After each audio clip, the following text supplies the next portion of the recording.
Good afternoon, everyone. I'm Colonel Jim Brady, your Garrison Commander. We're videotaping this town hall so that those who are not able to attend can view it online.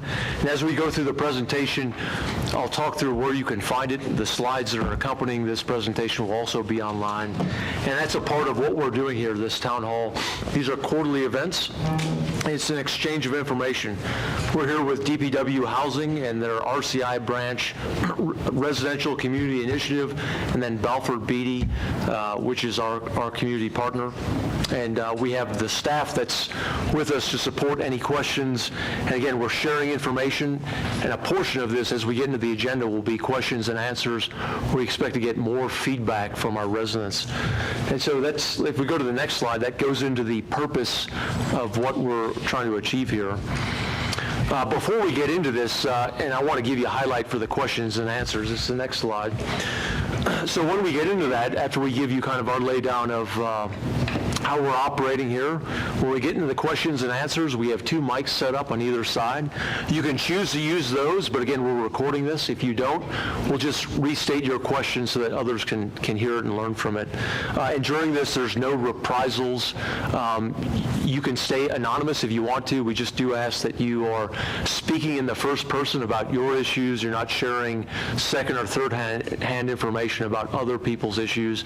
If you would, tell us the neighborhood you live in and how long you've been there, so we have that for context. And again, address your own issues. We want to keep this to 1 hour, again, just for the presentation.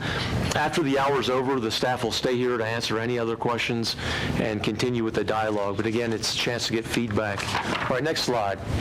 So this is a list of participants who are here, some of which are here, but these support the overall process.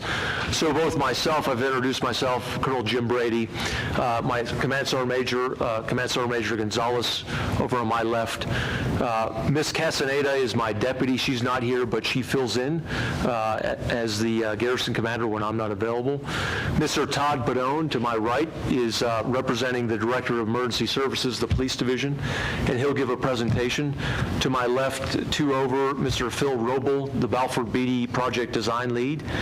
To my left immediately, Miss Letty Stevens, who's the Community Manager for Balfour Beatty.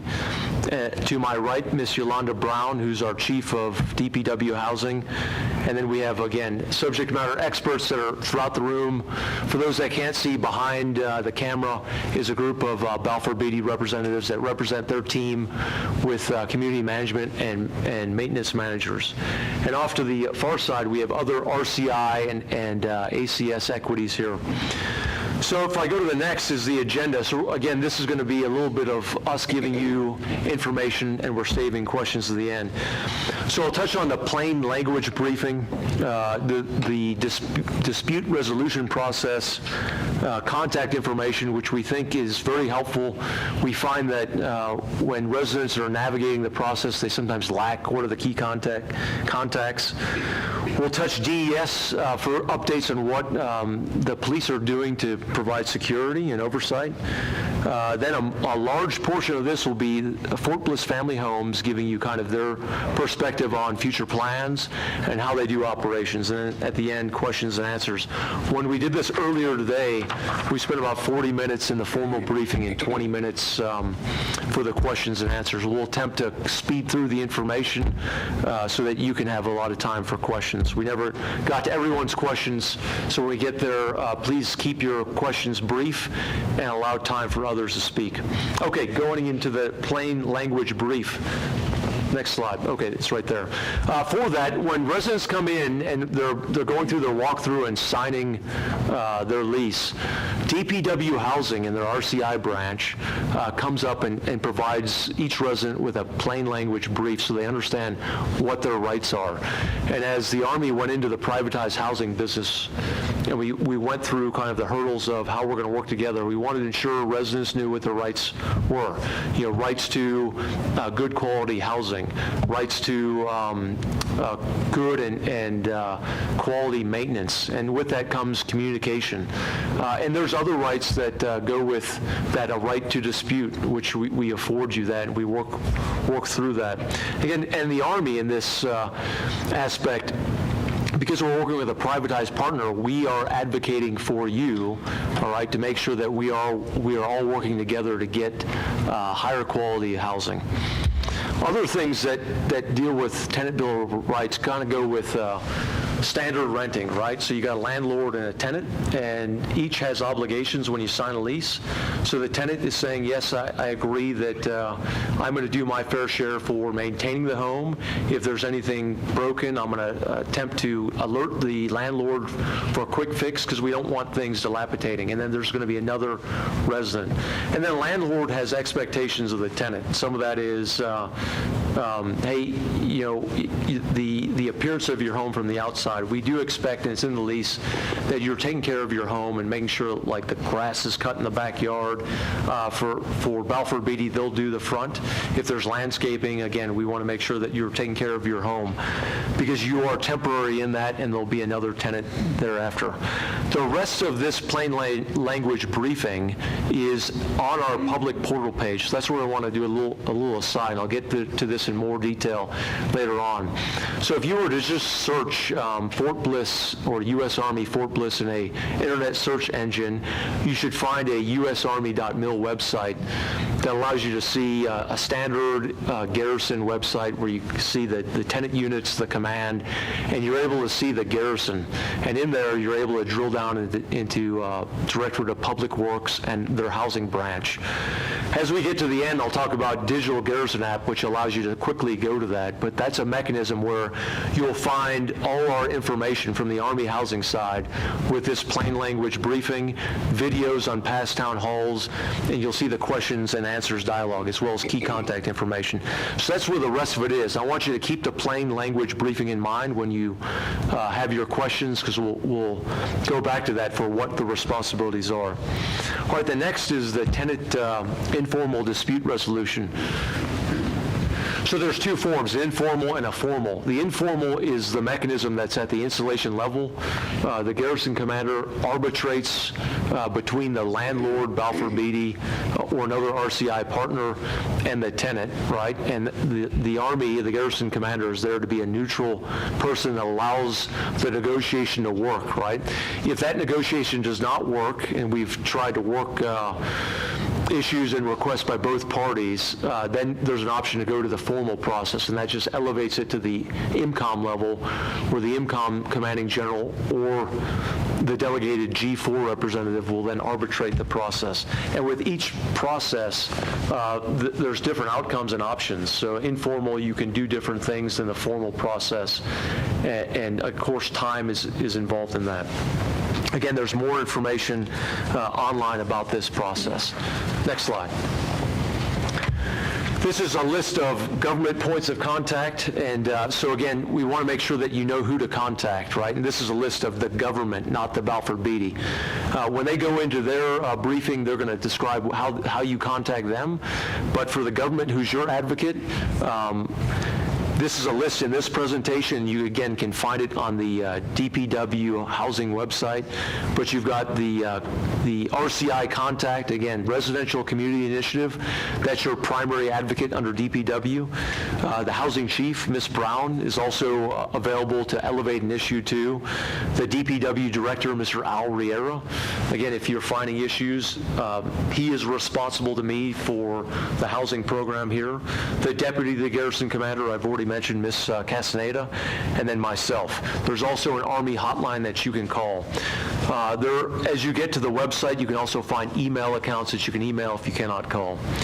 Next slide is just a snapshot of our Facebook portal. And the point there is we will put dynamic or quick information on that to advertise where you can find new updates.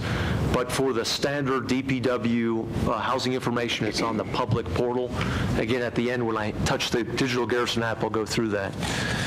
All right, next I'm going to hand it over to Mr. Padone, who's going to talk Fort Bliss DES update. All right, good evening. So the slide you see here is the 90-day property crimes by neighborhood breakdown. So that's broken down by damages and larcenies. So if you look at June, we're extremely high on our damage and larcenies. That's due to PCS season. So people are claiming lost equipment or damage to their quarters. And then it starts to go back down in July and August. We created what we call a CompStat action plan, which goes at crime in the area. We do weekly CompStat briefs and look at all of our crime by housing areas, by types of crime, and then we'll move our patrols around to where we need to go. So Fort Bliss generally does not have a large criminal for property crimes in the neighborhoods. And the next slide is our 90-day speeding tickets by neighborhood. So what you'll see here in August, pretty much most housing areas have tickets in there.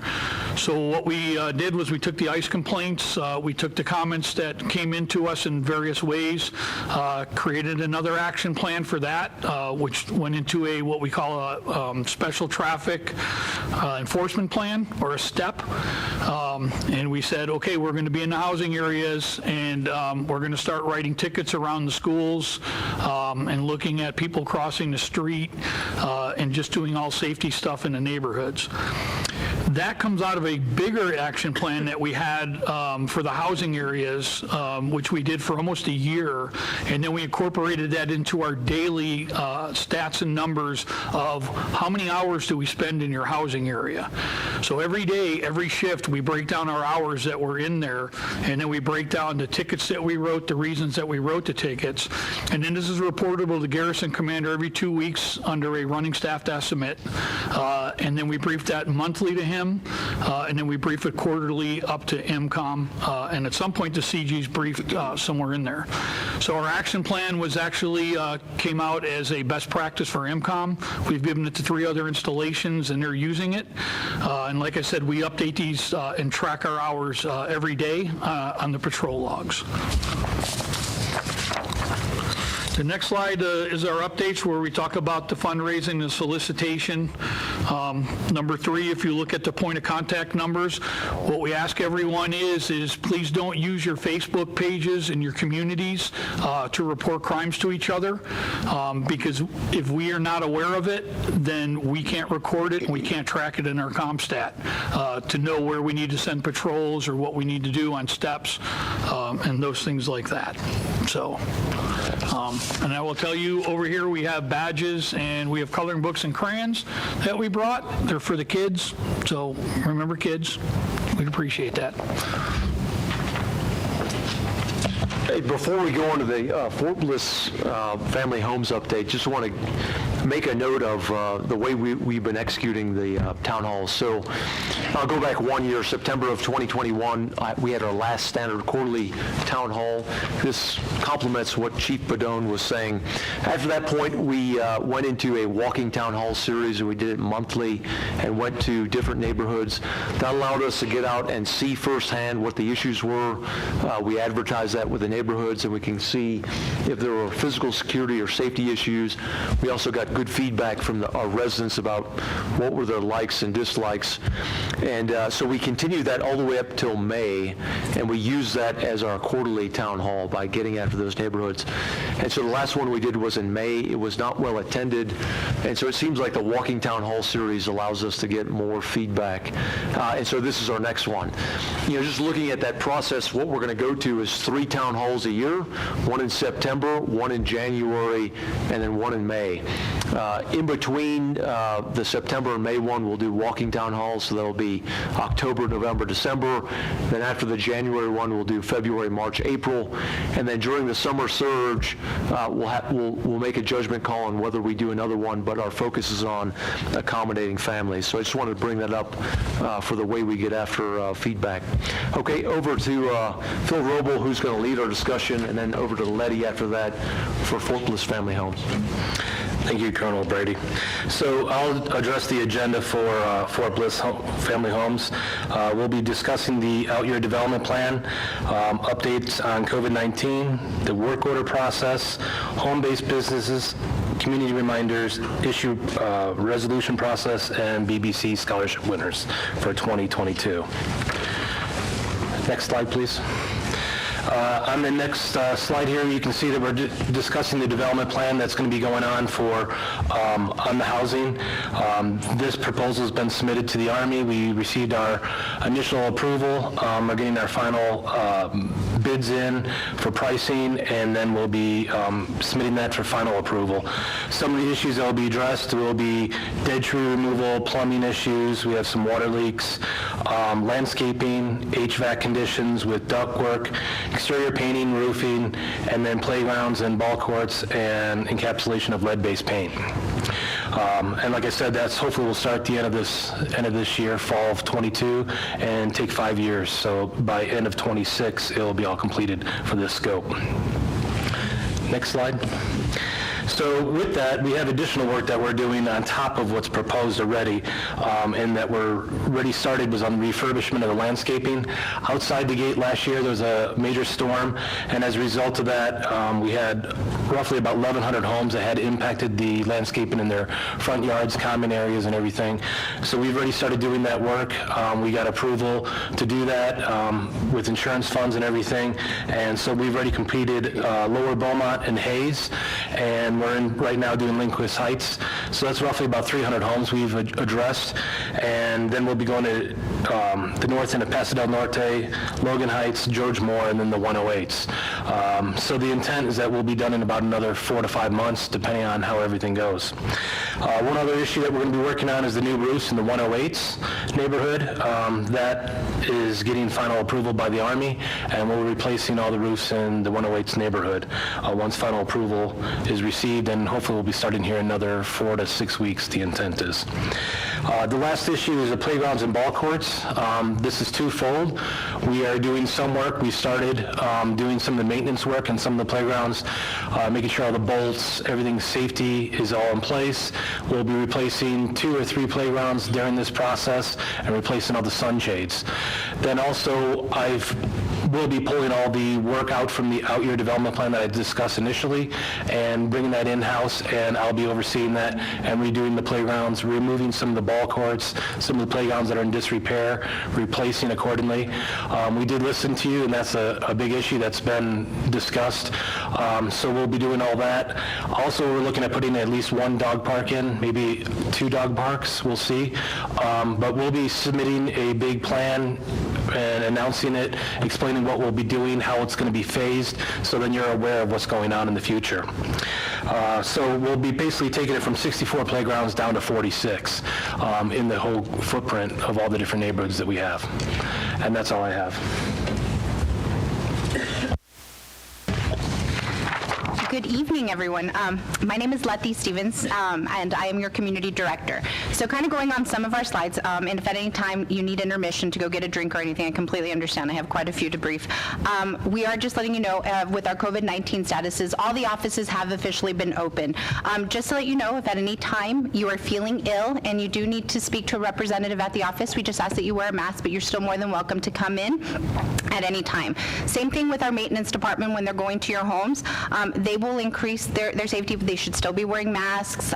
If they're not, please let us know, especially our facilities director and our assistant facilities director in the back over there. So that has not changed, just because even though COVID has taken a dip, we still want to care about your safety and make sure that they're following those protocols. As you know, we went into a live work order status, meaning we went with our call center, and that happened in July of 2021.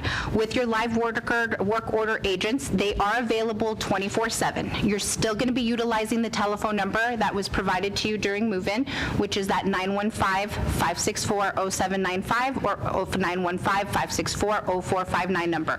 All those numbers will directly connect you right over, or the 0459 directly to the maintenance department, not here locally, but to the call center. Once again, we do have individuals who are working that through the call center. We know that from the last town hall that we had earlier today, that those are not just here nationally. They have been kind of going out of the country, so we are working that, but the good news is that there is somebody who is still available to pick up your calls at any time, especially those for any emergencies. Just to let you know, everybody in the back right over there is from our maintenance department and our leasing department. They are there to assist you with any work order issues after this meeting, or anything that, of course, that you want to address right now during the question and answer phase. Next slide, please. At the time when you are doing your work orders, the most important thing is please make sure that we have good contact information on you. Many times what happens is that when everything is being registered at the time of move-in, usually we have the spouse's information, but we want to know the information for the person who's going to be doing the routine of the work orders, meaning if you're going to be the one at home most of the time, we'd love to have your contact information. We can always register the both of you, but you can make one person the primary. So we just want to make sure if your email address is changed, your telephone numbers change, that's good information for you to put into the system. Either email us, call us, stop by any of our community centers, and anybody can update that for you.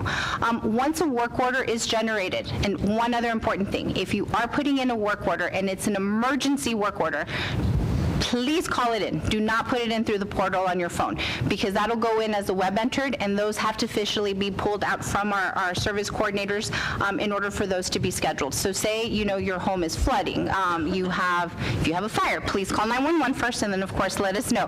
But those are the things that you want to make sure that you're calling those in and not just putting them in through the system through your phone. Once you do generate a work order from your phone, you are going to be receiving an email, and as you can see, it'll come out from a no reply at rentcafe.com. Just make sure on that email to check your spam, because sometimes it does go into there, but you want to see when it's scheduled for. If something happens and you can't be there, or it just doesn't work out for you, you can always call us and let us know, or you can call the call center back and they can reschedule it for you. Next slide, please. Let me just make sure that additionally we also have rolled. Okay. Additionally, one of the things that we are doing as well is going to be our key texting system. That started as of last year. The importance of the key texting system is to let us know that your work order has been completed. You'll be given an opportunity to either put a yes or a no. And that's where it's very important that if you receive that, a lot of times I know what happens. We all have very busy lives. Things are going on, and you're like, I'm going to answer that text message a little bit later. Please do not wait. If it, was completed, put a yes. If it's like, no, it wasn't completed, put an N. And what's going to happen is that one of our service coordinators is going to call and find out what's going on with that work order. Do we need to reschedule it? So that's where it really comes handy. It's really important that you communicate that information to us, so then we can take whatever steps we need to do to ensure that that satisfaction occurs. Next slide, please. As you can kind of see on here, we have our work order comparing our resident satisfaction surveys, and it's going to go back from 2021 and of course currently right now to 2021. We still don't have all of September's data, so that's why you're not going to see it on there. You can see that there is going to be a dip, but mainly part of that is also just from the key texting and different information that's coming in. So what do I mean by that? What I mean by that is that, say when you're not answering those emails, those satisfac scores, those texting, a lot of times those will sit for a while. So what'll happen is that you're not answering them, and so when we're closing out those work orders, when it goes to GHO, which is RCI here for approval, a lot of times our families are like, well, I didn't order, I didn't have this work order, and it was because it was a work order that was completed 5 months ago, 6 months ago, so it's understandable. So that's why I'm saying it's so important that once you receive those key texting, that you do answer those, and most importantly, that you finish out and fill out those surveys as well. Those surveys go directly to our maintenance department, to our leasing department, and we all audit and review those scores. And so if we see anything is below, that's where we make contact with you to see what we can do to be able to assist you better with that work order, or of course that move-in process. Next slide, please. As stated, these are the same scores, just going to be something for the move-in department, so that's going to be for our leasing office. Once again, it's just good information for us to hear your feedback, such as on your move-in experience, things that we can do to improve on your move-in experience, fixtures, anything within the home. So this is your opportunity to just let us know your feedback. So I implore you, it's really important that you put that in, and the great thing is that with any of those move-in scores or any of your work orders, you do get put into a pool where they pick out one person each month, and you'd be the Satisfax winner, which would be $100 off your rent. So all the information that you can provide to us or give us back on that feedback is truly important. Next slide. One thing that always seems to come by my desk is always going to be our home-based businesses. So just remember, if you know that you're going to start a business in your home, just do it the correct way. And it starts by picking up your home-based business packet from Building 11 on Pershing Road, the SAI's Employment Readiness here at 2494 Ricker Road, or you can pick up a copy online. Step 2 is to go ahead and fill out that application. And once you submit that, the whole process gets started. So anything that you're going to be doing, either, especially if you're doing food, if you're doing anything with Sensi, anything that you're going to be doing, any type of work from your home, you're going to want to notify us so we can go ahead and have you listed as a registered business operation. Just remember, a lot of times we do find out from other residents if somebody's running anything illegally, so that's how we tend to find out, and then that's when we'll give you a call. And all that the management team is going to do is that they'll provide you with the steps that you need to do to be in compliance. Next slide. As far as our community reminders, I always let everybody know the holidays are upon us. So with the holidays being upon us, you know, a lot of people like to entertain. Maybe you don't want that many people in your home. So one of the things that you can do is that you can lease out our community centers. We have anything from our Kelly Park office, which is going to be one of our largest ones that you can utilize. If you want to go off post, we have our PDN office in Beaumont. Like I said, we have an array of them. It is a $250 deposit. As long as it's returned back to us in the same condition that it was given to you, you get your $250 back. We don't even cash the check. So it's a great way for you to have any type of FRG meetings, if you want to have, you know, book club, or like I said, any type of parties. There's a kitchen and everything involved, so please definitely take advantage of that. One of the other things is definitely going to be pets. We definitely have a large number of animals that are running through the installation. A lot of people who are bringing in their animals to live with them. Just remember, the most important thing is to have them registered with the vet clinic. I did provide the number on there. You do not have to take them to the vet clinic. All you need to do is call. Most of the time, it just kind of transfers over from one installation to the next. Report any issues directly to the community management office for immediate action, and of course get to know your community team in the back over here. We've scheduled a lot of meet and greets, and they're going to continue every couple of weeks. We do choose a new location every couple of weeks. We put that on social media, and we also sent it out through our Rent Cafe messages. We ask you, please join us. We usually have coffee and bagels and juices, and it's just a great way for you to meet your team. For many of you, if your community office is the Kelly Park office, you are going to be getting a new liaison between Pershing Heights and Corregidor, and then we are going to also have a new manager for the whole North Main Post, Red Bricks, Corregidor area. So we'll be scheduling some of those appointments for you to meet those managers once they've been selected. And of course, like anything, always follow us on Facebook and Instagram. We always have some really great community events sponsored by our special events manager. We love to support her, and she puts some really great events out there. So definitely take advantage. All of them are free. Next slide. I told you there's a lot of slides, so intermission for anybody. Backyards, do's and don'ts. Some of the things that I kind of see when I'm coming into the community, especially right off of North Main Post, is overwatering of yards, where you see water trickling into the streets. I just let everybody know, please just be conscientious of that. We want to be water friendly and water conscientious, especially with any droughts. I mean, we live in a desert. It can also lead to other pesky things that you don't want, such as mosquitoes, other bugs, which reminds me, at any time, please sign up for pest control to help out with any of those issues. Follow the water schedule. If at any time you're not sure what the water schedule is going to be, you can always revert back to this, but this just lets you know even numbers are Tuesdays, Thursdays, and Saturdays. Odd numbers will be Wednesdays, Fridays, and Sundays. Try to limit yourself to 45 minutes. Sometimes even that can be a little bit much, so, kind of gauge and see what you can do. Also, try to limit it to 2 days per week. Like I said, we're a desert, so a lot of times just a little bit of water goes a long way. I know for some of you who are already set on schedules with the sprinkler system, that's a little different. We just don't want you messing with the sprinkler program, so we can always have a GMI go out there and assess that as well. At any time, I know if you don't feel like doing any of the mowing on your own, we do offer paid mows. That has to be paid in advance. You would just go through the Rent Cafe system and put that in there. Once the team verifies that it's been paid, we will put you on a paid mowing schedule, and we'll just add you to the list. And then they will be able to let you know what day they will be out there. At any time, if you know that a backyard is overgrown, that's the only time we will require a picture. Other than that, we just don't want anything to be overtaken by weeds in the back. We know that there are, due to the recent monsoon, some areas that are going to be a little out of control or have a bit of weeds. What we have implemented is that each of the team members in the back, and a couple who are not here as well, to include myself, drive property. We all have different sections, so we alert our facilities director and, of course, our contractor GMI if at any time there's something that's not in compliance. Next slide. As you can see, we also have Yard of the Week, or Yard of the Month, I'm sorry. This is one of our families from Lower Beaumont. They have an absolutely beautiful backyard that they put a lot of blood, sweat, and tears, well, hopefully no blood, but, definitely put in a lot of work to it. As you can see, the don'ts is just what happens with a little bit of water that happens with our desert here and weeds going awry. Some of the things that I've seen out there, at times when we're having to mow that, besides any pesky critters, I've seen some kittens, things like that. I know it's kind of sad, or skunks. They love that type of habitat, so another reason for you not to have, any high weeds in those areas. Next slide.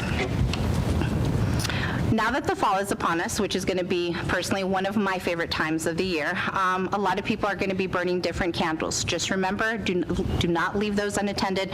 Please blow those out by the time that you're either going to bed or you're leaving for the day.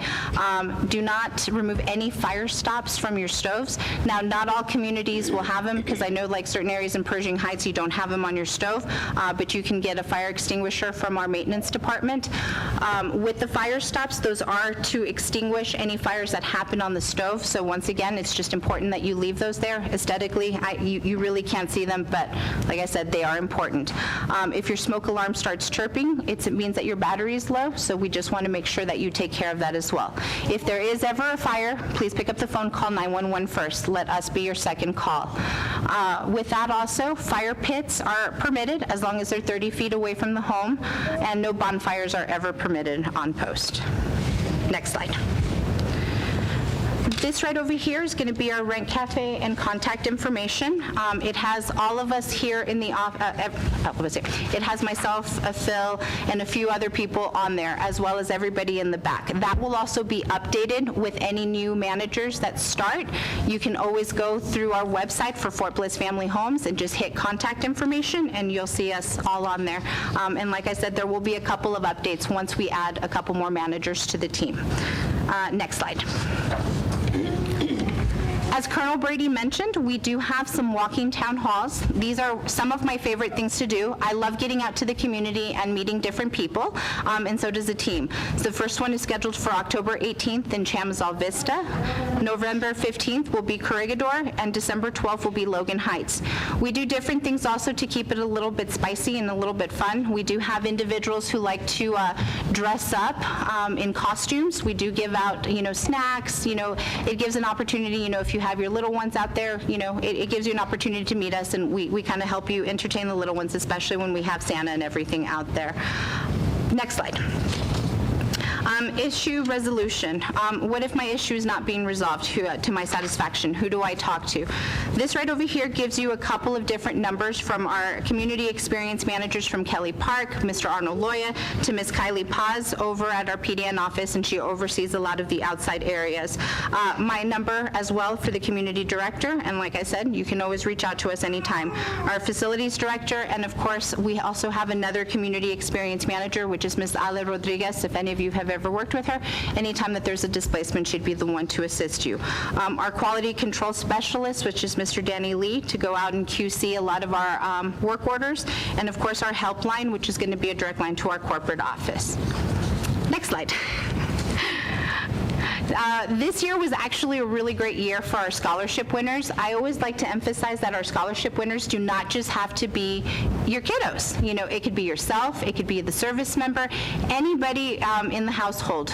We had 9 winners this past summer, and they branched everything from, like I said, from their children to spouses to service members. So on there, it's going to be scholarships at bbcgrp.com. You just look for the information, corporate will either email it, and we also have it on Facebook, and we'll push it out through Rent Cafe when they're accepting applications. So I'd love to see a lot of people apply, a lot of people to get free money when it comes to school. And next slide. And you can see some of our winners that that were awarded some money this past year. And then last slide. Thank you. Yeah, so this is the last slide before we go into questions and answers. It advertises the digital Garrison app. So every time we have newcomer briefs, we'll advertise the digital Garrison app. It's the installation management command standard for every installation, so you get a common view, much like I was talking about the portal. But in this case, we partnered with AFES, and we have installation information and contact information on there. And you can drill into this by finding the Garrison services, DPW and housing, and it'll then point you to the public-facing portal, which is, again, it has a handle of @army.mil. And with that, you'll go into DPW housing-specific information, like your RCI points of contact, this video and other videos, the plain language briefing and other resources that are out there. So again, want to advertise that. In our previous meeting at 11, one of our residents did say that was very helpful. Okay, at this point, we're going to go into the questions and answers, and so this is a dialogue of feedback. These town halls are one mechanism to get direct feedback from those that do show up. We are using other portions of feedback. So we showed you the Satisfac scores. If you look at the numbers of participation or the participation rate, you'll see we're not getting full participation. So we're getting, the types of comments are based on who's giving it to our RCI partner. Other things we can look at is the tenant satisfaction survey that's done annually. It's hosted by Department of Defense, broken out by services. And so we got our results back. If you saw in the media, they were released by the Army, and you can see where Fort Bliss stands. And some of the things we learned from the survey is the landscaping and recreational areas are still common themes from 21 to 22. What increased in terms of a need was communications and maintenance responsiveness. Of course, the COVID issue did complicate things, and there's been a little bit of supply chain. But the other thing that did occur with Balfour Beatty is in June of 2021, they went from a direct call management that was on the installation to a regional. That was a corporate decision, and with that, there were some challenges with making sure the information was streamlined and got to the right person. So that's out there. Other things we look at is interactive customer experience, ICE complaints, or ICE comments, And like I talked about in the beginning, your DPW, Directorate of Public Works Housing, is your advocate that's looking at those comments, they're looking at any type of feedback mechanism to advocate for you. And so they will also do independent surveys and call residents. They'll do a certain percentage every day to make sure we're getting the right site picture. So again, this is a great opportunity to get direct feedback. The questions this morning were good, and I hope to get some more. Again, the rules are, again, you can sit at your seat and ask the question. I'll then repeat it. Otherwise, please come up to the mics so we can get this on the audio. Talk in the first person about your own issues. There's no reprisal. If you want to keep anonymity or be anonymous, you can remain anonymous. If you could speak about your issues and say the housing area you're in, that's helpful, and how long you've been there, we would appreciate that. Okay, open for questions. We got about 22 minutes.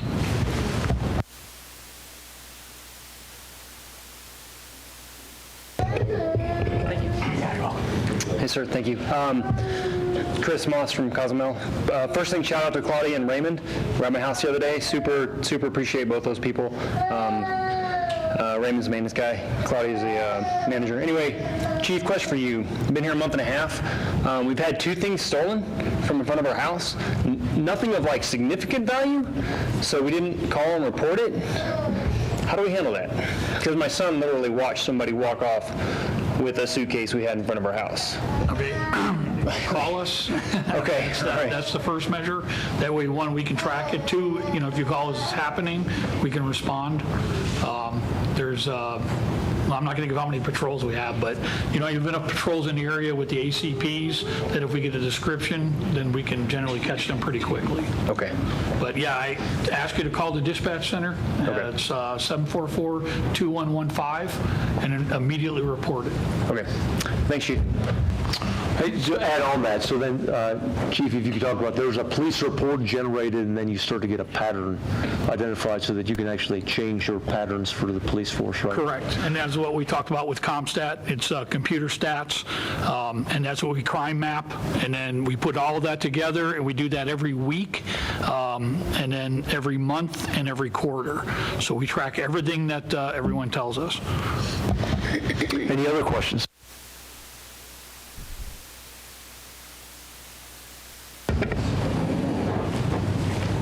Hi, my name is Jennifer. I live in Hayes community. So, yeah, to kind of touch off that. So, like, the neighborhood that I live in, we have these waves of break-ins. It's not like just I don't know, it's weird. It comes in these waves.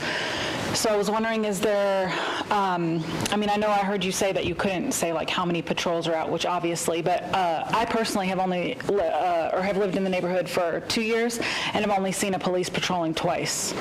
I'm in school, so I do come and go a lot. I drive the neighborhood a lot.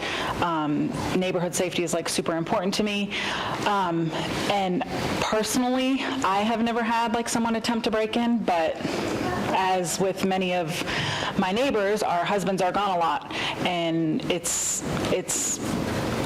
puts fear in me, you know, when he's gone, knowing that I am not comfortable because there's not anybody really watching the neighborhood. I don't see anybody watching the neighborhood. You know what I'm saying? So as far as the hour breakdown, is there an hour breakdown of like how many hours they're supposed to spend in each neighborhood from 8 p.m. to 8 a.m.? Or, you know, what kind of information can you give us to make us more secure that you are actually watching our neighborhoods? So after this, I have it on my phone. I had them text me September. So which housing area were you in? Hayes. Hayes? Yes, sir. Hayes is one of the lowest crime stats that we have. We have a wave going on right now, and it's September, so the numbers weren't up there, but a lot of the husbands in the neighborhood are gone right now, and I don't know if they know that, and that's why they prey on us at these specific times or what's going on, but yeah, there's definitely a wave going on. Again, not personally, so I'm not doing the whole third-party thing.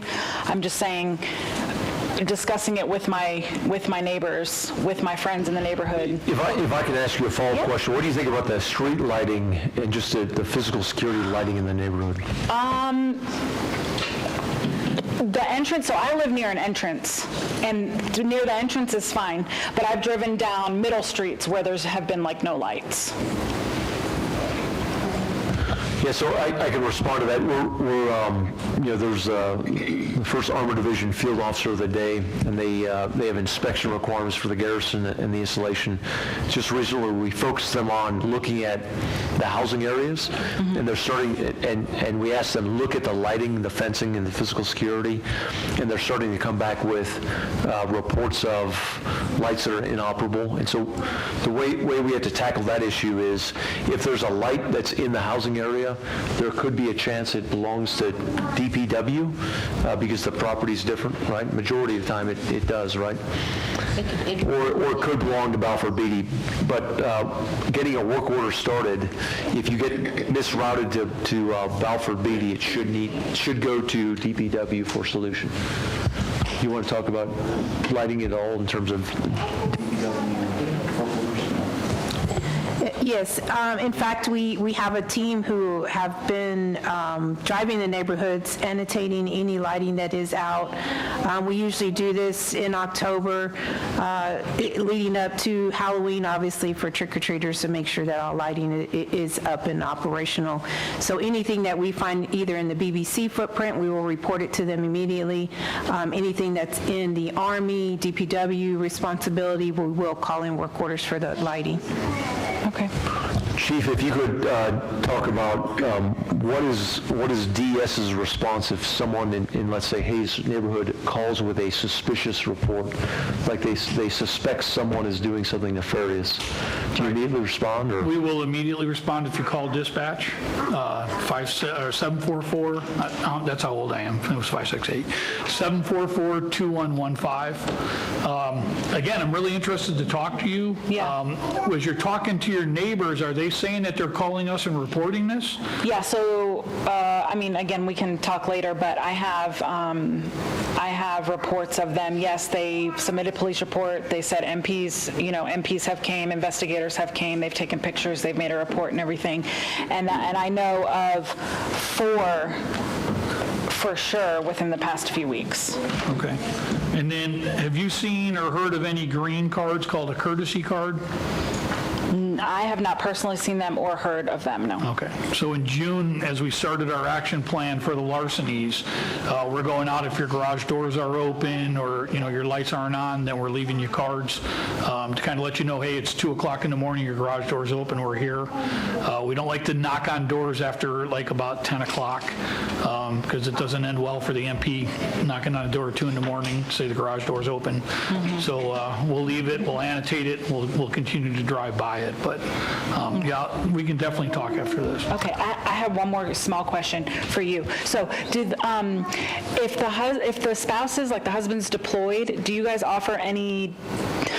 This might sound terrible. Any discount, like on mowing or anything for the yard? We'll take care of your backyard. Now, we are going to hit a point usually in about October, possibly November, where everything kind of goes dormant. So we suspend the program for a short period of time, and then it'll pick up in March. But yes, all we need is for you to fill out some paperwork, provide the orders, and we'll get you into it. So if that is the case, come and see us right after. We'll take care of you, and we'll get you set up. Okay, thank you. No, of course. Yes, ma'am. To piggyback off of what she's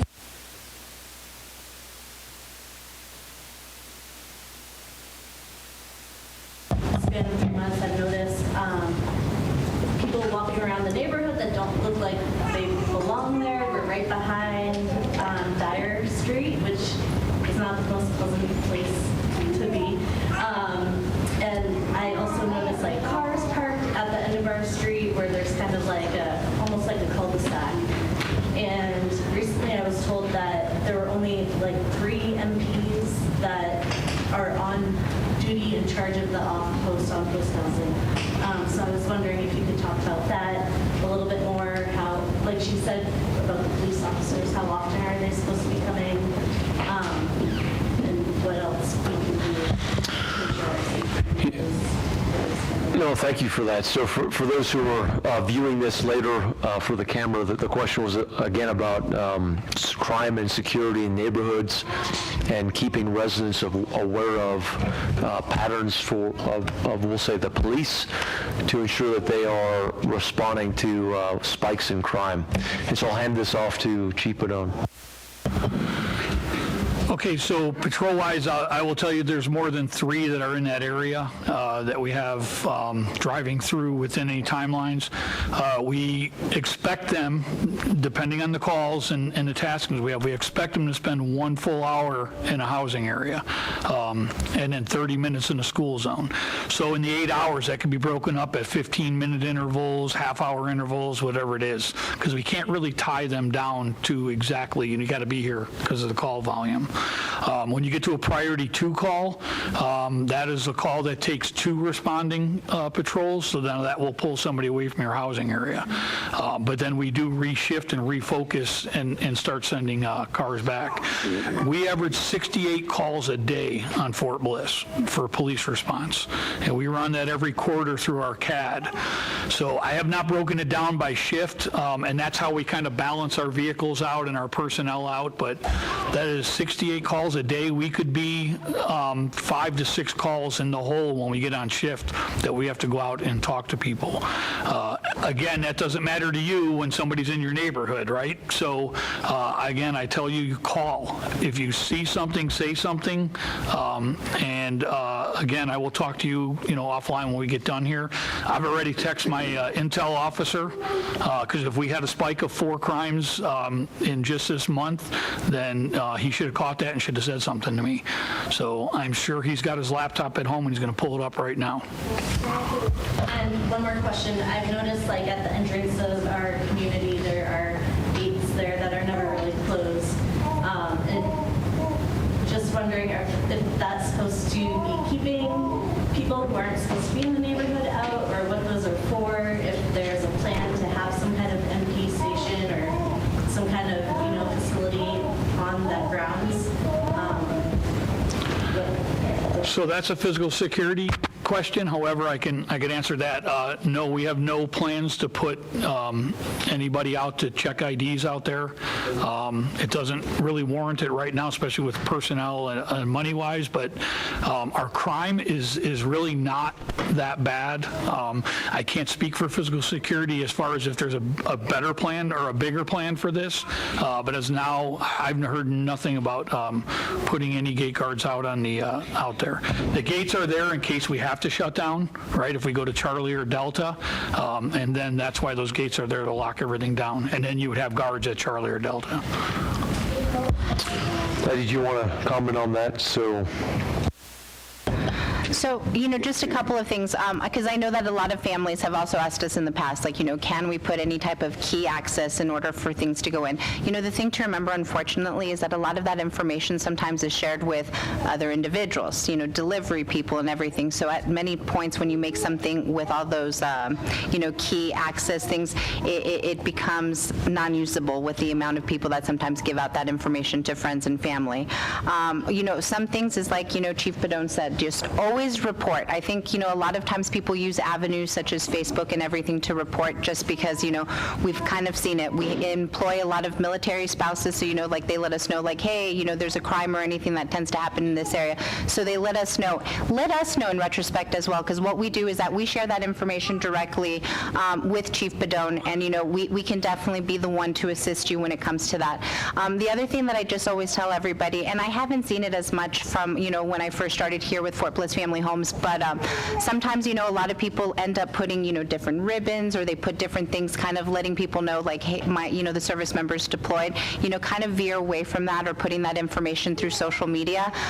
And once again, if you see anything suspicious, the best thing to do is call, no, I'm just joking, is call right over here with Chief Padone, and just let him know, and he'll send out a courtesy officer to come out there. So we responded to an issue. Where was that, Sergeant Major? Was it in Lower Beaumont? Can you explain that, to where we reacted to a concern from a spouse with a deployed service member and did some changes to lighting and physical security? Absolutely. So very similar situation to your question. Deployed husband and father, young kids at home, had just moved here, and husband had to deploy very quickly, right? So Lower Beaumont, also one of our older neighborhoods, but they brought some security issues because of some walls issues that were a little bit dilapidated, and then some overgrown trees, and then the lighting situation, which brings some of the lighting issues that DPW is working with, and same things, seeing people that they thought that didn't belong there. So what we ended up doing is, again, sending the field officer of the day, and then eventually the Garrison headquarters, specifically our XO, went out there to review the area. And what we ended up seeing was that there was a serious risk factor in some of the overgrown and some of the maintenance of the walls. So then at that point, we had to go and really figure out who owned what. But very quickly, between DPW and BBC, we were able to figure out who was in charge of what, and we were able to very quickly get that fixed, and especially the lighting fixed. So it's making those reports and then getting us involved. And after this, we can definitely have a conversation about haze, just because the geographical separation of the installation, we started focusing that way. But if there is a spike, we can definitely have a conversation after this And then we definitely, again, like we said, send somebody from the Garrison, start looking at those things and working with DPW and BBC to make sure that we get the issues fixed. Okay. One thing to that, sir. Yep, go ahead. And then just one quick thing on that part too, and the great thing is that when you do report that, say with the issue that Sergeant Major was just talking about, they actually also got EPPD, not them, but DES got EPPD involved where they were able to survey things that did not belong to them. So that information is just incredibly important for them, so that way they can also engage other individuals out there who need to assist. And 744-2115-16 or 17. That's DES dispatch, and that's for fire, police, and EMS. Are there any other questions? Sorry, I'm trying not to already get emotional about it because I know my husband has already discussed this to no end with so many of you, and so I'm sure you're tired. But I had to write it down to help. And he's been really passionate about this situation because he's trying to alleviate the stress from our family. But I need you guys to understand my take and to get into it for those who don't know. We had a situation where black mold was found in our house, and it's just been this ongoing battle. But when this first started, I was over 30 weeks pregnant back in March in a high-risk pregnancy after already having a son who was born at 28 weeks. So you're already stressed out about your kid getting sick, and then I can't get stressed out or, potentially give birth again early. And on top of that, being in grad school and having to deal with water damage and mold being found in the home and being displaced for over a month while trying to make sure that I keep my cool. And so again, my husband took care of everything graciously because I don't think I could have done it. Ma'am, can I interrupt you? So we have 5 minutes left. Yeah. If you can... I'll get to the point. In terms of the question you want to ask. Sure, it's not a question, but I want you guys to understand that the way that we were treated was not okay. In terms of the way that their environmental specialist spoke to us condescendingly, telling us that black mold doesn't grow in El Paso. They didn't want to get anything tested, and when they, tested the wall that was already cleaned, obviously you're not going to find mold there, but the type of mold that was found that we were able to get tested ended up growing again in our bathtub. Our children had symptoms, and they were sick. We took them to an allergist. That takes a while with TRICARE having to get all these referrals. We took them to the allergist. They're not allergic to anything. The allergist was like, it could be toxic mold poisoning, but let's also try to find out with that specific type of mold that was found. Our children are allergic to that, and we already got out of the house, but further exposure and continuing to have that could cause just debilitating symptoms, I guess. So let me stop you there. So you're getting into, for those who are listening, this issue was raised up to the commanding general back in March. It then went into a informal dispute in June, and now it's moved to a formal dispute. And because it's still under dispute, again, what happened is the Garrison worked with the tenant and Balfour Beatty to try to resolve it at the lowest level. That was unsuccessful. Then it went to IMCOM, and they're still working through that. So we're not going to respond to the dispute because it's still ongoing. You don't need to respond to it. I just want it to be heard. But is it the question of, if I can dial down the question, you referenced mold, or do you want to discuss dispute resolution? I want to be heard, is all, because I understand with this dispute going on and people being in violations of things and trying to work through all of this, there's so much more here, but basically I wanted to say that as soon as we moved out of the house, their symptoms were alleviated. The fact that our children are doing better tells you something was going on there, and no matter how many times we brought it up and said there was a problem, it was dismissed. Okay. Let me hand this off first to Balfour Beatty for any comments about how do you react to mold complaints or issues raised to your level? Ms. Dudek, I'm so sorry, and I'm glad that your children are feeling much better. When there is a discussion when it comes to anybody or has a concern of having any type of mold, the first thing to do is that we do a visual inspection. So it's very important for you to go ahead and call in that work order. What I would also do is that I would reach out to the community center for them to set up an inspection, and it would include maintenance, it would include our RCI, and then it does include our environmental specialist that, it comes in and they assess everything along with our maintenance supervisor. If something is found that there is a moisture-related issue to that area, at that time, if, depending on which area you're in, such as if you're in Logan Heights, North Main Post, Pershing Heights, anything that would have any type of LBP or possible asbestos, we do have to have that area tested for those two, for those two reasons. Once that occurs, then we do encapsulate the area because we have to cover that up, and then you would be looking at a displacement when we do any type of work. At that point, we have a third-party contractor who comes out. We completely take ourselves out of the equation, so we have to follow their guidance. Once they give us the work plan, from there, it's taken care of. RCI will come out, do the mid-inspection to make sure that everything is cleared, and we stay in communication with the family, sir. If I may, one of the things I think is a problem is that they will not test or tell you what type of mold you were exposed to. So if it is something that causes upper respiratory infections or can cause toxic mold poisoning, you don't get that information. We had to find that out for ourselves.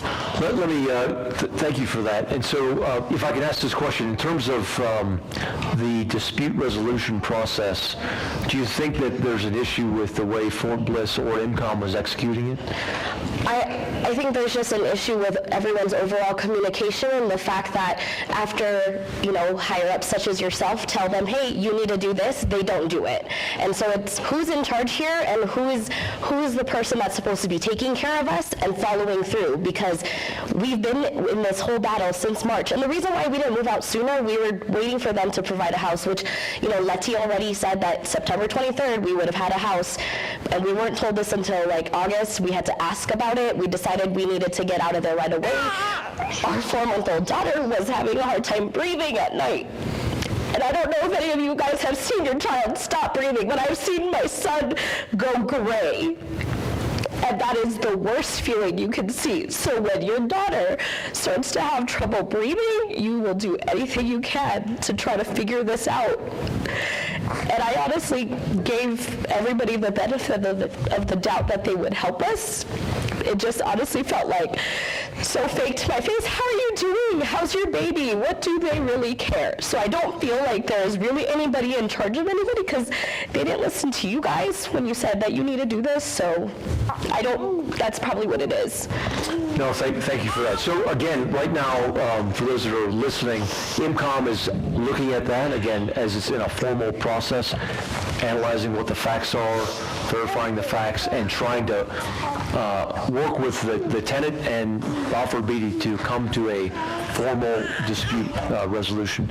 And after that, then they can pursue other options. And so if I can pass it off to DPW.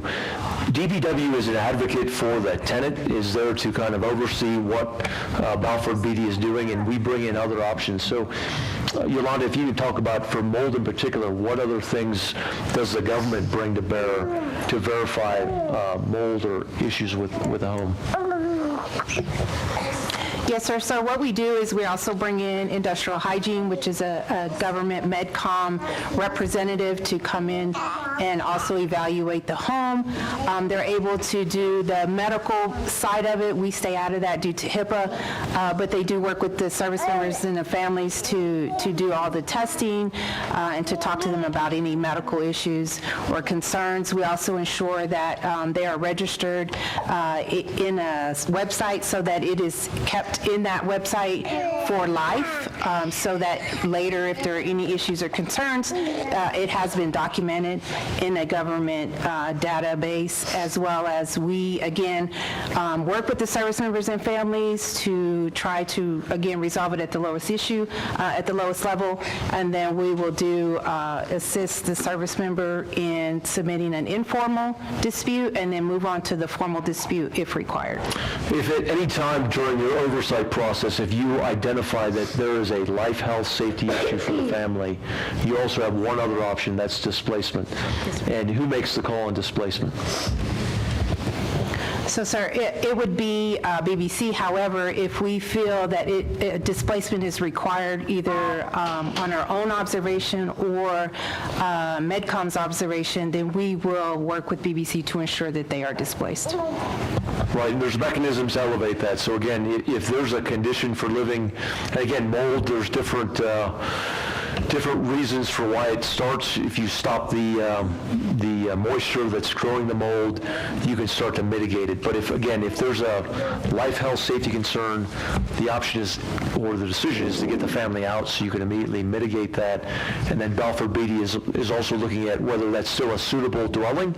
And if it's not, then it's a permanent displacement for the resident. They'll offer a new residence if they can, right? Or go priority on the waiting list. So if somebody chooses to move, they have to be displaced for more than the 4 weeks. Other than that, if a family chooses in between, they can move, but it would be at their expense. Okay. Thank you for that. Are there any other questions? We're at the 1 hour mark. If I could just make one single comment, very short, very quick. Throughout this whole process, I'd like to publicly thank RCI, Tammy Mathis, Yolanda Brown, Jose Quinones. They have been an exceptional help in dealing with all of this. They have had our backs at every step of the way, even when Balfour Beatty has backpedaled on promises and failed to meet the things that they've agreed upon to yourself, to myself, in terms of moving my family, because as Ms. Letty Stevens just admitted, we were displaced for more than 30 days, and by her own words, if you're displaced for more than 30 days, you are meant to be offered the opportunity to move at the expense of Balfour Beatty. That was not done for my family. And so we continued to remain in that home with my children continuing to suffer these problems until we got so fed up with it, we had to move ourselves out. And not for nothing, in that amount of time, I got stabbed in the foot with a screwdriver that could have very easily been avoided had Balfour Beatty actually just done their job, done what we signed a lease and agreed to do. And that's it. That's all I got. Thank you very much. And again, for those who are listening, IMCOM, again, is taking this under a formal dispute process. They're analyzing those claims. And do you assess that they will be fair with the adjudication? I do believe so, sir. Thank you very much. Hey, folks, thanks for your time this evening. So we're going to break in terms of the formal portion, but the staff will remain here to answer any questions. Hey, if you have any direct conversations you want to have, go ahead and have that. Thanks again for your time.